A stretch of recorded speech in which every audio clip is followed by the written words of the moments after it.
Husbands of 40-year-old women, do you know that women are going to their doctors asking for help with having low libido, and the doctors are blaming you?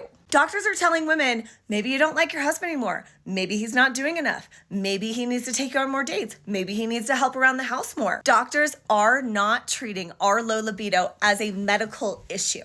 You know, if you went to your doctor and said, hey, I can't get it up, they're going to hand you a little blue pill. Can you imagine if your doctor didn't give that to you and instead said, maybe you just don't like your wife anymore. Maybe you should lose some weight. Or the most common one we get is just, well, that's just part of getting old. Do it anyway. Instead of your wife getting real information about low libido being a symptom of her hormones fluctuating, and this is part of perimenopause, and maybe you need some testosterone, estrogen, and progesterone.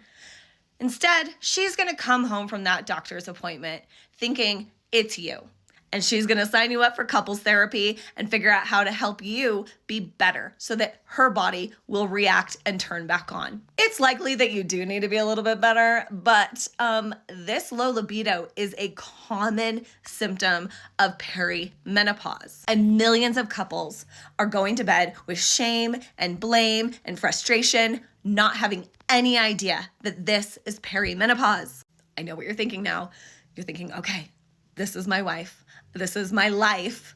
But if I send her this video, she is going to bite my head off. So now what? Now is your time to start getting curious about women's health, about how your wife actually feels, to start sharing in the rage that women are not studied, that there is no education for doctors about what we're about to go through in our 40s. Start Googling perimenopause and listening to some podcasts so you can start being on the same page and bringing up conversations out of curiosity. You could say things like, oh my gosh, I didn't realize that my mom was going through all of these changes and that doctors never offered her estrogen.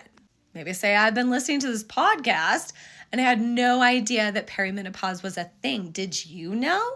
Instead of trying to fix your wife so that you can get it on a little bit more often, start being curious about how she might feel if she feels completely dead inside, where she has no passion, no drive. She's completely lost herself. Everything's drying up. She's completely uncomfortable in her own body. She can't sleep and she doesn't know what's going on. And when she asks for help, there is none.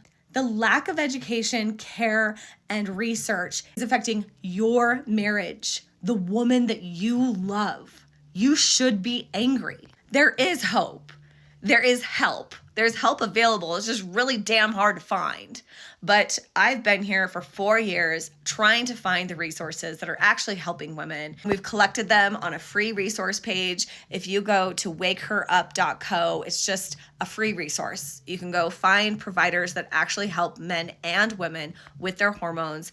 And I hope that helps. Couples deserve to know what is going on in midlife, and women deserve to get real help. And you deserve to not be taking all the blame.